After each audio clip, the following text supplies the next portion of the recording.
Alright, people, let's have a chat about it. I saw your messages, I saw your comments, looking for my opinion, my reaction. Some of you think I'm hiding, some of you think I'm ignoring it, some of you think I just don't want to talk about it, and I only want to talk when times are good, even though it's clearly not true, as I speak every week, pretty well after every single game we've dropped points or lost this season. I was at the game, got back late last night, absolutely no humour to be talking about it, to turn on a camera, to make any content. I was just angry, and I rarely get angry at Manchester City. I get frustrated, I get disappointed, and that's football. That's part and parcel of being a football fan. But I was angry. I haven't been to many games this season. I've had plenty of things going on in my personal life, family members passing away, changing jobs, loads of things going on. Well, whatever, some good, some bad, that I just haven't had the time to get over anywhere near as much as I usually do. But I'd never miss a Manchester derby. Never miss a Manchester derby. At home anyway, I'll always be there. And if I can get tickets to Old Trafford, I'll go. So I was going to this game no matter what. And I was there. And I was going over thinking, you know what, I can accept and I can understand and I can kind of rationalize the poor performances and the letdowns we've had over the past few weeks, both in Europe and domestically. I can live with it. I can deal with it. But this fixture is so much more than can we save our season? Can we get back to winning ways? This fixture is not about getting back on track and solely thinking about trophies and titles. This fixture is about pride. It's about passion. It's about care, and it's about fight. We had a crap Manchester United team come to us yesterday. We did. They're not a good football team right now. And that's not to say that Amram can't make them a good football team, but call a spade a spade. They're not a good fucking football team right now, and neither are we. So they were coming yesterday, smelling blood, thinking, yeah, we could get something out of this lot today. And it was up to our lads, our manager, our players, and our fans. God bless our fans. Fantastic yesterday. But the players and the manager, it was up to you to bring fight and pride to our club. Put aside the past few weeks and bring some fight and some pride. That's all I want to see. And I saw none of it. I was ashamed. I was embarrassed leaving the Etihad yesterday. Absolutely gut-wrenchingly embarrassed. I walked back to Piccadilly Station. Barely said a word to my mates. They barely said a word to me. We just walked back going, what the hell have we just witnessed? A total and utter disgrace. Disgrace from every single player on that pitch. Every single player on that pitch. All of them. Disgraceful. I will not be told by anyone, oh, but you can't criticize because you've won this, that, the other. You were here for that game and you enjoyed that at the time. I don't care.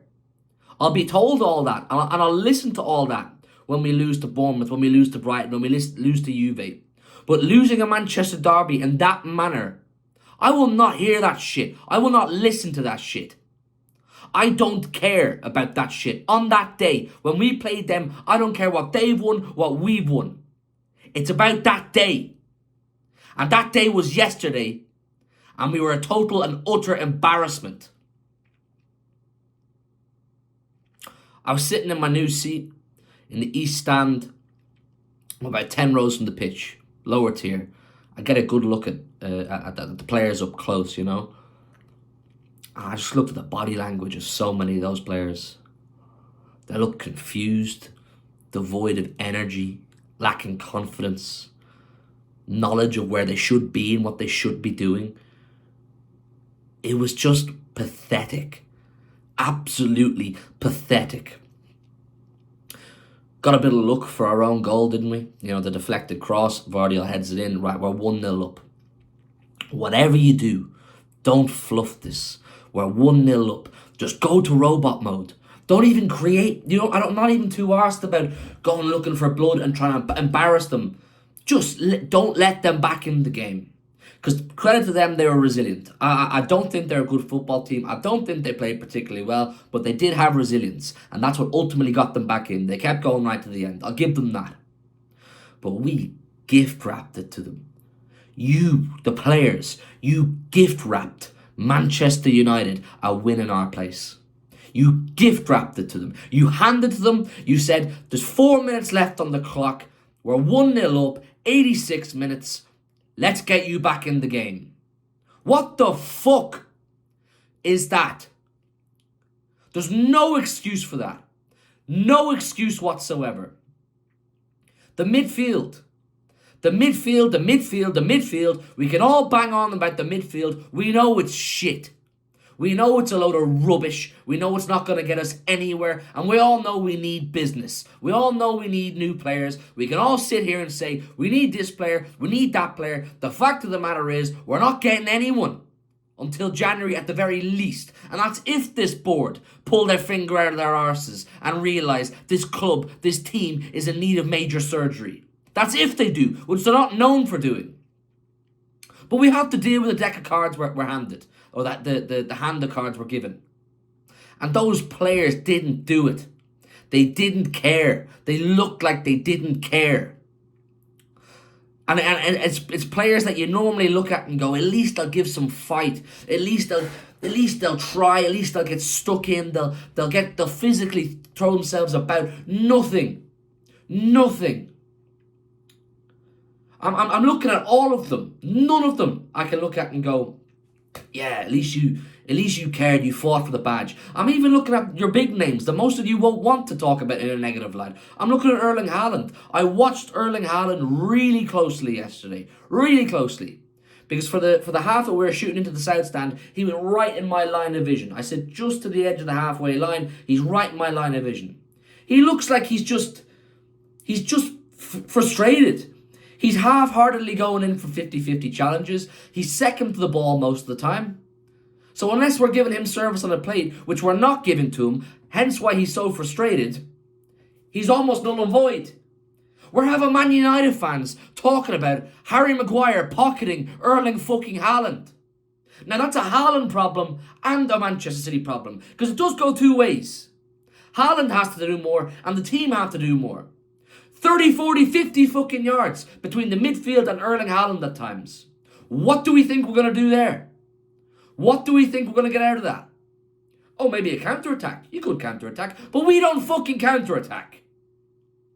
Maybe a set piece or a cross. Useless. Every fucking one. You've played... you know what we learned actually yesterday? We learned, I think, loud and clear. Jeremy Doku cannot play with Erling Haaland. And Erling Haaland cannot play with Jeremy Doku. Jeremy Doku is not good enough. I'm sorry, he's not good enough right now. He may be, and he could be one of these project players that in 18 months, 2 years, we're all going, wow, he's really come on and he's improved. But right now, he's not good enough. The amount of times that guy gave away the ball yesterday was a total disgrace. There's lads in my Sunday League club around the corner would keep the ball better than him yesterday. Like, how? How do you give the ball away that easily? Why are you taking on 3-4 players when there's a simple ball to be played? What? Why? Bringing problems on ourselves.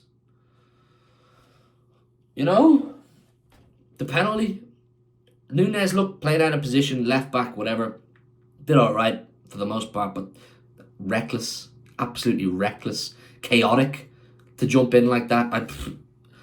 I don't know. I knew as soon as Fernandes scored that goal, their away end, which is very close to me, it went ballistic. They knew, I knew, we knew it was only going one way after that. City had collapsed. It was only going to go one way. And it went one way. They got their winner. What are we doing? What are we doing here? We're 1 win in 11. Desperate for business. Unsure if we're going to get business. We can all speculate, but we're unsure. We're going to Villa Park next week. Do any of you have much hope for that? And yet, I have people telling me in my DMs and my comments, oh, you shouldn't be negative, you shouldn't complain. Why shouldn't I? Is it because I'm 25 and I'm younger? Or what is it? I shouldn't complain about the fact that the best team in the world for 9 years has capitulated. I can accept losses, I can accept defeats, I can accept off days, I can accept bad periods. This is not a bad period. This is shambolic. Chaos yesterday. From 86 minutes onwards, it just went to chaos. It should have been, see it out, take your 1-0, go on home, you won the derby. Take it, we'll move on. Ugly game, we'll move on and take it. No, you had to make a bollocks of it. The atmosphere in the stadium after the game at full time was poison. And I don't blame them. And why should they or anyone who's there on a week-to-week basis listen to people online telling them, oh, but you should be saying we'll turn it around. Oh, you should be saying, oh, stick with the lads, stick with the manager. No one's not sticking with them. But you've every fucking right to criticise them when they turn up in a Manchester derby like they did yesterday. I'm embarrassed. I'm genuinely embarrassed. It's gut-wrenching. I've lost games. I've been to Old Trafford. I've been to the Etihad where we've lost them before. And it never feels nice. But 9 times out of 10, 99 times out of 100, we'll go down fighting. Yesterday, we were our own worst enemy. As we have been. We have a real problem, people. A real problem. And it needs addressing immediately. I'm seeing now in the news today, Kyle Walker's been carrying an injury for over a month. Why the fuck is he playing then? Why is he playing? Players look mentally checked out, done. And whose fault is that? Those who didn't do the right business. You can prevent problems before they arise.